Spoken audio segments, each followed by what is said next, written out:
അൽഹംദുലില്ലാഹി റബ്ബിൽ ആലമീൻ വസ്സലാത്തു വസ്സലാമു അലാ അഷ്റഫിൽ മുർസലീൻ വഅലാ ആലിഹി വസഹബിഹി അജ്മഈൻ. അമ്മാ ബഅദ്. പൂവണിഞ്ഞ സ്വപ്നം എന്ന ഐതിഹാസികമായ ചരിത്ര കഥയുടെ 14-ാം എപ്പിസോഡിലേക്ക് സ്വാഗതം. എന്താണ് സംഭവിക്കുന്നതെന്നറിയണ്ടേ?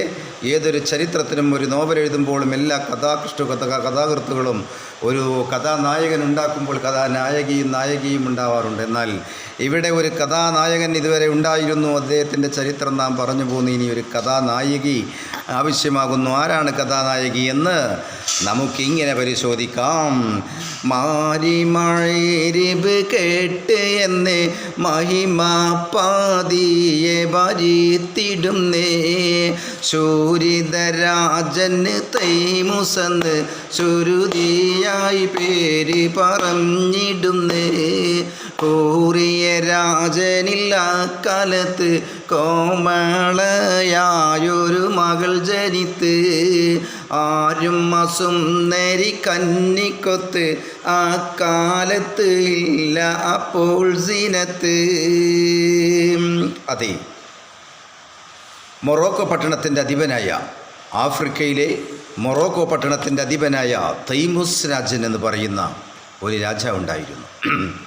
ആ രാജാവിന് ഒരു കുട്ടി ജനിക്കുകയാണ്. പക്ഷേ ആ കുട്ടി ചില്ലറ കുട്ടിയല്ല, നോട്ടുകുട്ടിയാണ്. അതാണ് ഇവിടെ കവി പറയുന്നത്. കൂറിയ രാജനില്ല കാലത്ത് ആ കോമളമായൊരു മകൾ ജനിത്ത്. അന്താരാഷ്ട്ര കുട്ടിയാണ്, ലോക്കൽ കുട്ടിയല്ല. ആരും ആ സുന്ദരി കന്നിക്കൊത്ത് അക്കാലത്തില്ല അപ്പോൾ സീനത്ത്. അത്രക്കും നല്ല ചൊറുചൊറുക്കുള്ള അതിമനോഹരമായ, കണ്ടാൽ മിസ്റിൻ്റെ പെണ്ണുങ്ങളെ കഥ പറയണ്ടല്ലോ, പിന്നെ ഈ കുട്ടിയുടെ കഥ തീരെയും പറയണ്ടേ. അപ്പം ചുരുക്കി പറഞ്ഞ നല്ല സുന്ദരിയും സുമുഖിയുമായ ഒരു കുട്ടിയാണ്. ആര് കണ്ടാലും കൊതിച്ചു പോകുന്ന, ആര് കണ്ടാലും ഒന്ന് നോക്കിപ്പോകുന്ന മകൾ. അങ്ങനെ ആ മകളെ മാതാപിതാക്കളതാ വളരെ ശുശ്രൂഷിച്ചുകൊണ്ട് രസകരമായ രൂപത്തിൽ എന്താണോ വളരുന്നത് എന്ന് നോക്കിക്കൊണ്ട് അതാ വളർത്തുകയാണ്. എങ്ങനെയെന്ന് കവി തന്നെ പറയുന്നതായിരിക്കും നല്ലത്. ഇരസ പൊന്നരമകള ആറ്റി ഏറ്റം പൊന്നാരിച്ച് രാജൻ പോറ്റി, പുരുഷി വളർന്നൊൻപതാണ്ട് കൊണ്ട് പുഷ്പിത്ത കാലം അവള കണ്ട്, അരശന്മാരേറ്റം അണഞ്ഞ് നിന്ന് ആശയാൽ കെട്ട് പറഞ്ഞിരുന്ന്. അങ്ങനെ മധുര 16-17 കാര്യങ്ങട്ടാകാൻ പോവുകയാണ്. 16-17 എത്തിയില്ല, 9 തന്നെ എന്തായി, ആകേണ്ടതൊക്കെ ആയി. അങ്ങനെ കുട്ടി വളർത്തുന്നതിൻ്റെ ഊക്കുകൊണ്ട് ഒരു 16-17 കാര്യയെപ്പോലെ തോന്നുകയാണ്. കുട്ടിക്ക് വയസ്സ് 9-10 ആയിട്ടുള്ളൂ. പക്ഷേ ഈ കുട്ടിനെ കണ്ടപ്പോൾ പല രാജാക്കന്മാരും രാജകുമാരന്മാരും കെട്ട് പറഞ്ഞുകൊണ്ട് പല ഭാഗത്തുനിന്നും അന്വേഷിച്ച് വരാൻ തുടങ്ങി. പണ്ടൊക്കെ അങ്ങനെയാണല്ലോ. ചുരുക്കി പറഞ്ഞാൽ രശന്മാരേറ്റം മണഞ്ഞ് നിന്ന് ആശയാൽ കെട്ട് പറഞ്ഞിടുന്ന്. പല ആളുകളും പല ബ്രോക്കർമാരും അയച്ചിട്ടും അല്ലാതെയും ഒക്കെ തൈമൂസ് രാജാവിൻ്റെ കൊട്ടാരത്തിലേക്ക്, അഥവാ ആഫ്രിക്കയിലെ മൊറോക്കോ പട്ടണത്തിൻ്റെ രാജാവായ തൈമൂസ് രാജാവിൻ്റെ വസതിയിലേക്ക് അദ്ദേഹത്തിൻ്റെ മകളെ കല്യാണം അന്വേഷിച്ചുകൊണ്ട് പല ദിക്കിൽ നിന്നും പല രാജകുമാരന്മാരും വരുന്നുകൊണ്ടിരിക്കുകയാണ്. ഏതായാലും എങ്ങനത്തെ കുട്ടിയാണ് എന്ന് കവിയോടെ വിവരിക്കുകയാണ്. ആര് കണ്ടാലും കൊതിച്ചു പോകുമെന്ന് പറഞ്ഞല്ലോ, എന്നാൽ എങ്ങനെ കൊതിച്ചു പോകുന്ന കുട്ടിയാണെന്ന് കവി ഇവിടെ പറയുന്നുണ്ട്. അത് ഞാൻ പാടിത്തരാം. കരുണ കുഴലിക്കെന്തുണ്ട് ഉപമാ, കാച്ചി തേളിച്ച തങ്ക നിറമാ, തരുളം നിരത്തെ പോലുള്ള സിന്നും സമ്പന്ന അഞ്ജനം പൂണ്ടെ കണ്ണും. കരുണ കുഴലിക്ക് എന്തുണ്ട് ഉപമ, കാച്ചി തെളിയിച്ച തങ്കത്തിൻ്റെ നിറാണ്. പിന്നെ ഇനി പറയേണ്ട ആവശ്യമുണ്ടോ? അത് ഞാൻ ഇപ്പോൾ അവിടെ വർണ്ണിക്കുകയാണെങ്കിൽ കമൻറ്റ് ബോക്സ് നിറഞ്ഞു പോകും. അതുകൊണ്ട് ഞാനവിടെ വർണ്ണിക്കാൻ ആഗ്രഹിക്കുന്നില്ല. മാത്രമല്ല തരുളം നിറത്തെ പോലുള്ള സിന്നു സമ്പന്ന അങ്ങനെ പൂണ്ടെ കണ്ണു, മറികണ്ട് മൂടിച്ചെരിഞ്ഞ് നോക്കും മധുകണ്ഠ രാഗ ഉല്ലാസവാക്കും പരിമള റോസ് വിടർന്നേ മോറും പവിഴച്ചുരിയമ്മ വട്ടമാറും പുരുഷകുലങ്ങളുടെ നെറുക്കൂലാർക്കും മോഹം ഇളകി മതി മറക്കും.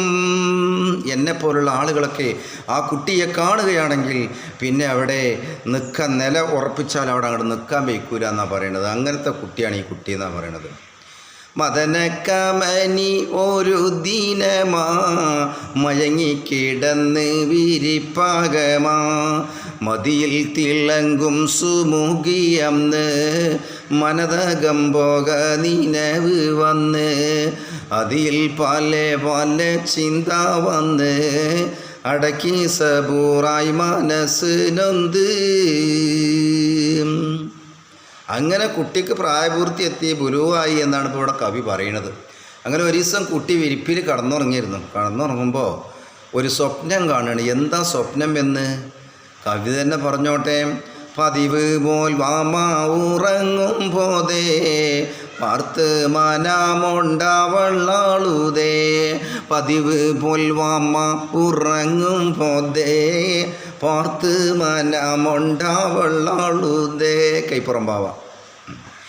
അത് മുതൽ തീരെ ഒരു ഇസില്ല അരിമാമുഖത്ത് തെളിവുമില്ല. മുള്ളൂർക്കരുടെ ആദ്യ ഗായകനായിരുന്ന കൈപ്പുറം ബാവ മൗലവി നല്ല രസകരമായ രീതിയിൽ ഈണത്തിൽ പാടിയിരുന്നു. മുപ്പൊരു പാടിന് കേട്ടാൽ തന്നെ അവിടെ വയലിനും പാട്ടിനും ആൾക്കാർ വരും. ആ രീതിയിലായിരുന്നു കൈപ്പുറം ബാവ മൗലവി അവതരിപ്പിച്ചിരുന്നത്. അതായത് അവതരിപ്പിക്കാരന ഇപ്പോൾ അവതരണം തുടങ്ങിയിട്ടുണ്ട്. മുള്ളൂർക്കര CV ഹംസ മൗലവിയുടെ കൂടെ ആദ്യം അദ്ദേഹം പാട്ടുകാരനായിട്ട് ഞങ്ങളെ ഭാഗത്തൊക്കെ വന്നിരുന്നു. അന്നത്തെ കാലത്ത് യൂസഫ് നബിനെ സ്ത്രീകൾ കാണാൻ പോകുന്നത് പോലെയാണ് കൈപ്പുറം ബാവയുടെ പാട്ട് കേൾക്കാൻ പോവുക. നല്ല രസമുള്ള പാട്ടായിരുന്നു. ആരും ആകർഷിക്കുന്ന രൂപത്തിലുള്ള നല്ല സുന്ദരമായ ഇരട്ടികളായിരുന്നു. ഇപ്പോൾ കുറച്ച് വയസ്സായപ്പോൾ ഒന്ന് കുറവ് വന്നുള്ളൂ. ആദ്യത്തെ പാട്ട് കേൾക്കുകയാണെങ്കിൽ ആരും ഒന്ന് പാട്ടിൻ്റെ ഒപ്പം ഇങ്ങനെ ആടിപ്പോവും. ഏതായാലും ആ രസകരമായ രീതി അത് നിങ്ങൾക്കിങ്ങനെ കേൾക്കാം. ഈ കവിക്ക് പാടാൻ കഴിയുമോ എന്ന് തോന്നുന്നില്ല, എങ്കിലും ഒന്ന് പാടി നോക്കാം. പതിവ് പോൽവാമാവുറങ്ങും പോതേ പാർത്ത് മനമുണ്ടാവള്ളാളുതേ അത് മുതൽ തീരെ ഒരു ജസ്സില അരിമുഖത്ത് തെളിവുമില്ല. കൈപ്പുറം പാവനെടുക്ക് പാടിയിട്ടെത്തുന്നില്ല.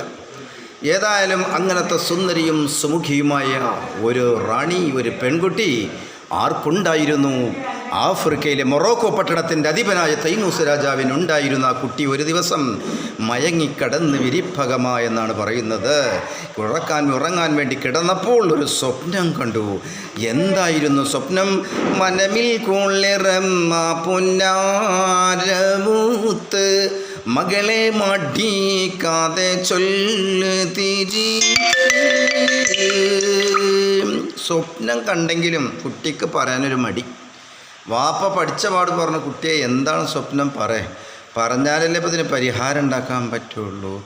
ലക്ഷണങ്ങളിൽ മെച്ചമായൊരു ചെറുപ്പക്കാരനെ ഉറക്കിൽ കണ്ട ബീവി സുലൈഖ ഭാവയാം തൈമൂസ് രാജൻ സംഗതികൾ ചോദിച്ച് അന്നപാനീയം ഉറക്കം വിട്ട് തടി ശോഷിച്ച് ഉറക്കിൽ കീനം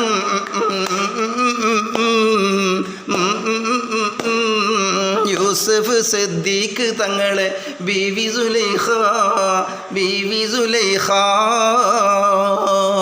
അതെ, യൂസഫ് മഹാനായ തൈമൂസ് രാജാവിൻ്റെ പുത്രി അതാ ഒരു സ്വപ്നം കണ്ടുകൊണ്ടിരിക്കുകയാണ്.